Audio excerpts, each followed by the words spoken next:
No one is above the law.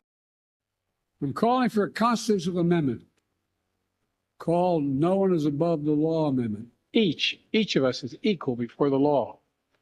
No one is above the law. The American principle that no one is above the law was reaffirmed. The justice system should be respected, and we should never allow anyone to tear it down. Those responsible can be held accountable. In my administration, no one is above the law.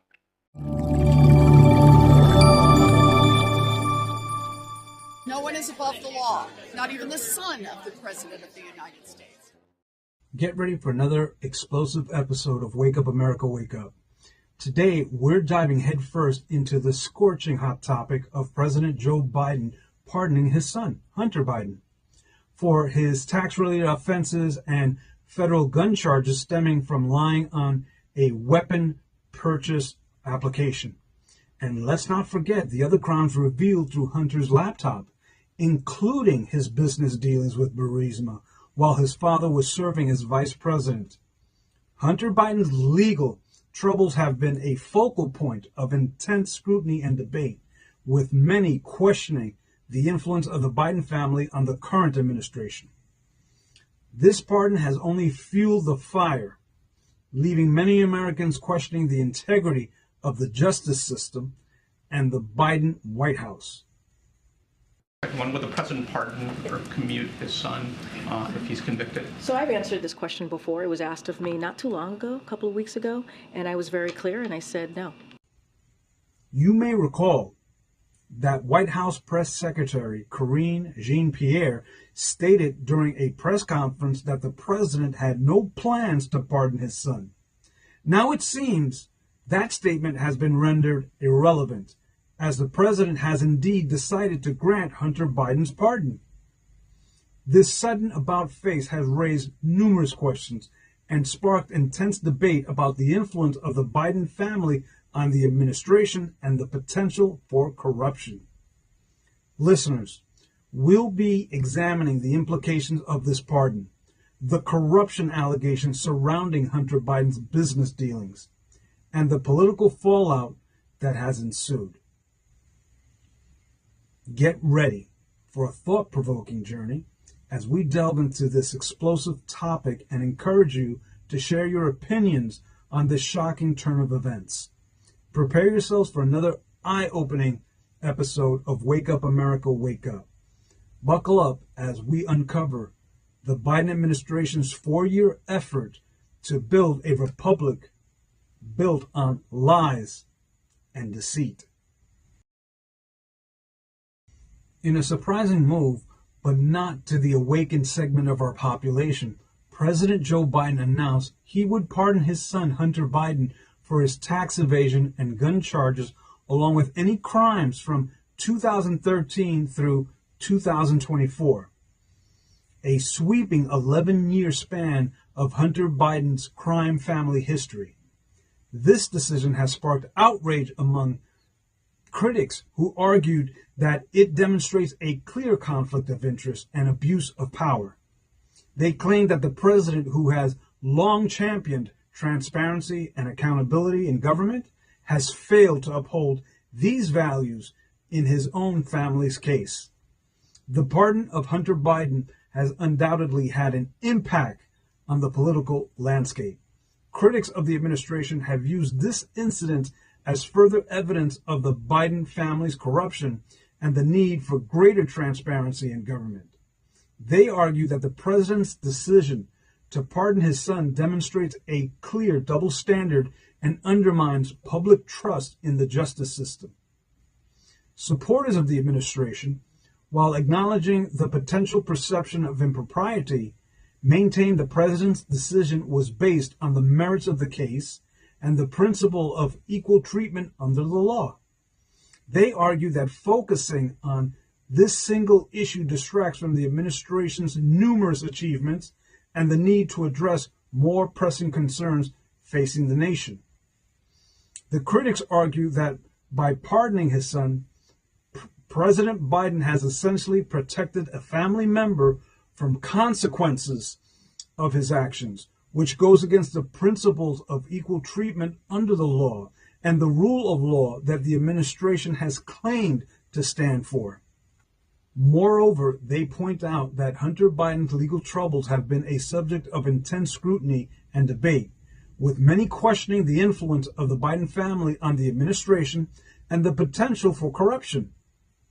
The pardon, they argue, only serves to further erode public trust in the justice system and the administration's commitment to transparency and accountability.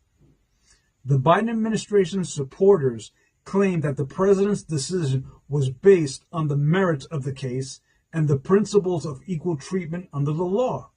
They argue that Hunter Biden's charges were not severe enough to warrant the time and resources required for a lengthy legal battle, making the pardon the most humane solution. It's intriguing that they suggest the president possesses legal expertise despite the fact that Biden graduated from the University of Delaware and received a JD from Syracuse University School of Law in 1968, finishing 76th in his class of 85 students. This decision has raised eyebrows and has left many questioning the administration's commitment to justice and fairness.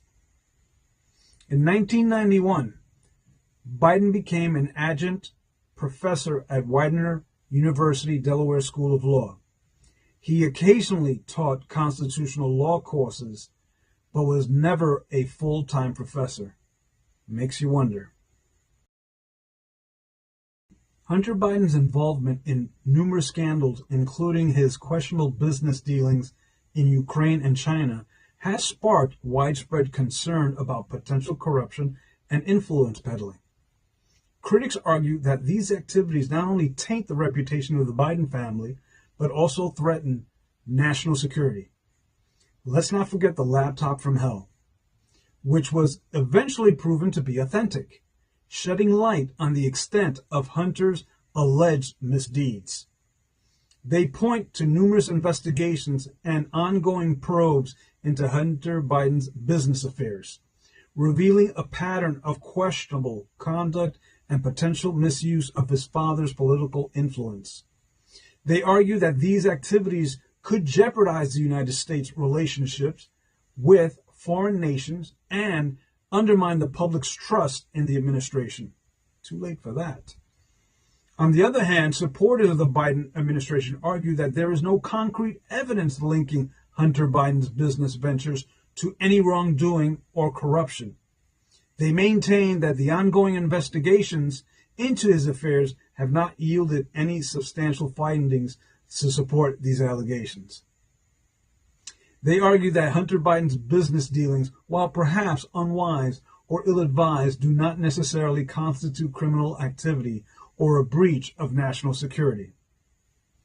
They maintain that the administration's focus should be on addressing more pressing concerns facing the nation, rather than dwelling on the personal affairs of the president's family.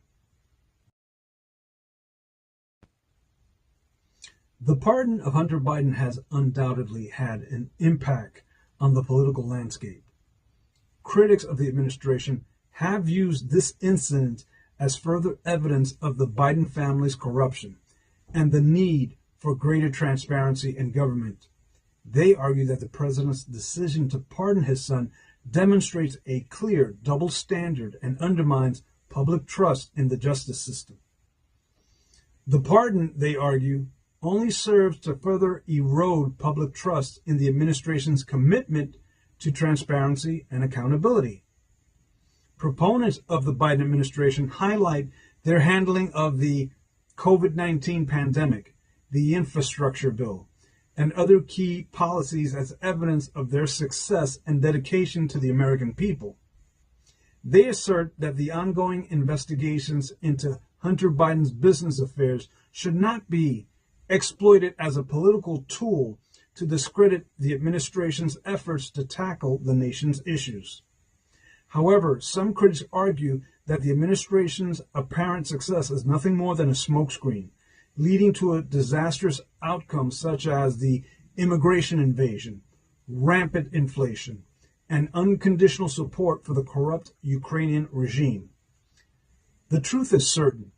The Biden administration faces an uphill battle improving its commitment to the American people amidst growing skepticism and controversy. The Biden family's involvement in various scandals has led many to draw parallels between Joe, the big guy, and Hunter Biden, with some arguing that corruption appears to run in the family. The ongoing investigations into Hunter Biden's business dealings, along with the president's decision to pardon his son, have raised serious questions about the integrity of the administration and the fairness of the justice system. The fact remains that the Biden family has been involved in crimes, from Burisma influence purchases to China influence peddling that enriched the Biden family and President Joe Biden directly. This casts a shadow of doubt over the administration's commitment to upholding the law and serves as a stark reminder of the need for transparency and accountability in government. Hunter Biden, the son of President Joe Biden, has been under investigation for various potential crimes, including tax evasion, gun charges, and possible money laundering. In 2019, the FBI seized Biden's laptop, which contained emails and other documents revealing his involvement in business deals with foreign entities, including Chinese energy companies. These dealings raise concerns about the potential conflicts of interest and influence peddling. In December 2022, Hunter Biden pleaded guilty to 2 federal misdemeanor tax offenses and agreed to resolve 3 additional felony counts, including willful failure to file tax returns and 2 misdemeanor counts of making false statements in connection with the purchase of a firearm. He faced up to 1.5 years in prison. In addition to the criminal charges, Hunter Biden is also under investigation by the Justice Department for possible violations of tax and gun laws, as well as for his involvement in a Delaware real estate deal. The investigation is ongoing. No further details have been released at this time. Now, the big guy theory, which suggests that President Joe Biden was involved in his son Hunter Biden's business dealings, has been a topic of much debate and speculation. While there is no concrete evidence per se directly linking Joe Biden to the alleged corruption, the president's decision to pardon his son and the ongoing investigations into Hunter's business affairs have raised questions about the administration's integrity and commitment to justice. As investigations continue, it remains to be seen whether any further evidence will emerge to support or refute the big guy theory. As we wrap up this episode, it is clear that the pardon of Hunter Biden is a complex and highly charged issue. While there are valid concerns about the influence of the Biden family on the administration and the potential for corruption to be revealed to the public, it is essential to approach this topic with a balanced perspective. The Biden administration's actions have left a sour taste in the mouth of many Americans. The perception of corruption surrounding President Biden and his son is undeniable. With ongoing investigations into Hunter Biden's business dealings and the president's decision to pardon his son, raising serious questions about the integrity of the administration and the fairness of the justice system. The fact remains that the Biden family has been involved in crimes, from Burisma influence purchases to China influence peddling that enriched the Biden family and President Joe Biden directly. This casts a shadow of doubt over the administration's commitment to uphold the law and serves as a stark reminder of the need for transparency and accountability in the government. Listeners, we encourage you to share your thoughts and opinions on this matter. Join the conversation by leaving a comment or rating for this episode. Until next time, stay informed, stay engaged. I'll see you next time on Wake Up America, Wake Up. Good night.